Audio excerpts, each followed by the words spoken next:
আসসালামু আলাইকুম রহমতুল্লাহ। প্রিয় শিক্ষার্থী ভাই বোনেরা, আজকে আমরা এইচএসসি রেজাল্ট নিয়ে আলোচনা করব।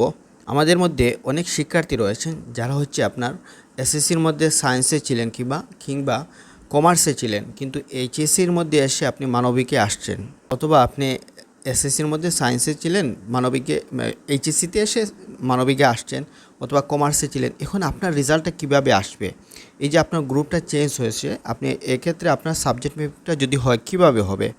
তো এ ধরনের কমেন্ট আমরা একাধিক পাই। আমি এসএসসিতে কমার্সে ছিলাম, এখন এইচএসসিতে আর্টসে আসছি, তো আমার সাবজেক্ট মিলটা কীভাবে? এগুলো নিয়ে আজকে আমরা বিস্তারিত আলোচনা করব। এ নিয়ে আমি অনেক ঘাটাঘাটি করে একটা 6টা পয়েন্টে আমি একটা লেখা সংগ্রহ করেছি, আপনাদেরকে সেগুলো পড়ে শোনাবো। আশা করি আপনি আপনার প্রশ্নের উত্তর এখান থেকে পেয়ে যাবেন। তাই ভিডিওটা শুরু করার আগে আপনার কাছে একটাই রিকোয়েস্ট, আপনি যদি আমার এই চ্যানেল নতুন হতেন অবশ্যই চ্যানেলটি সাবস্ক্রাইব করবেন, আপনার বন্ধুবান্ধবের কাছে শেয়ার করবেন। এখানে প্রথমে দেখুন এইচএসসির ফলাফল কীভাবে দেওয়া হবে তা নিয়ে বিস্তারিত। ইতিমধ্যে আমরা জেনে এসেছি যে এইচএসসির ফলাফল আমাদের আগামী মাসের অর্থাৎ অক্টোবর 6 থেকে 10 তারিখের মধ্যে দেওয়ার সম্ভাবনা রয়েছে, একটা তারিখ দিয়েছে। এখন কথা হচ্ছে, যেসব বিষয়ের পরীক্ষা হয়েছে সেগুলো এইচএসসির মাধ্যমে মূল্যায়ন করা হবে। অর্থাৎ আপনি 2024 সালে এইচএসসি পরীক্ষায় যে সাবজেক্ট দিয়েছে সেগুলোর মাধ্যমে মূল্যায়ন হবে। এতে যদি আপনি ফেল করেন ফেল, পাস করলে পাস। আর যেগুলো বিষয় পরীক্ষা হয়নি সেগুলো এসএসসির 75% এবং জিএসসি থেকে আপনার 25% মার্ক করে ফলাফল প্রস্তুত করা হবে।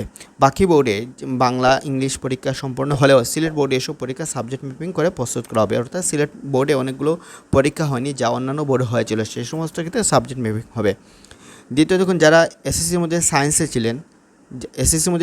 ছিলেন কিংবা এইচএসসিতে এসছে আপনি গ্রুপ চেঞ্জ করছেন, এখানে লেখা বিজ্ঞান গ্রুপের ক্ষেত্রে জিএসসি পরীক্ষার গণিত ও বিজ্ঞান বিষয়ে প্রাপ্ত গড় নম্বরের 25% ও এসএসসি পরীক্ষার রসায়ন ও উচ্চতর গণিত বা জীববিজ্ঞান বিষয়ের 75% বিবেচনা করে যথাক্রমে এইচএসসির রসায়ন ও উচ্চতর গণিত অথবা জীববিজ্ঞানের নম্বর নির্ধারণ করা হবে।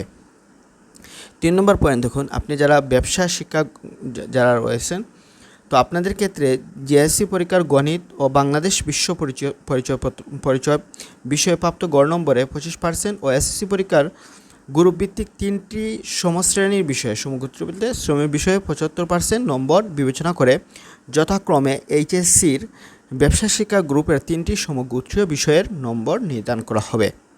কথাটা যদি অস্পষ্ট থাকে আপনার স্ক্রিনশট নিয়ে আপনি ভালো করে পড়ে ইনশাল্লাহ বুঝে যাবেন।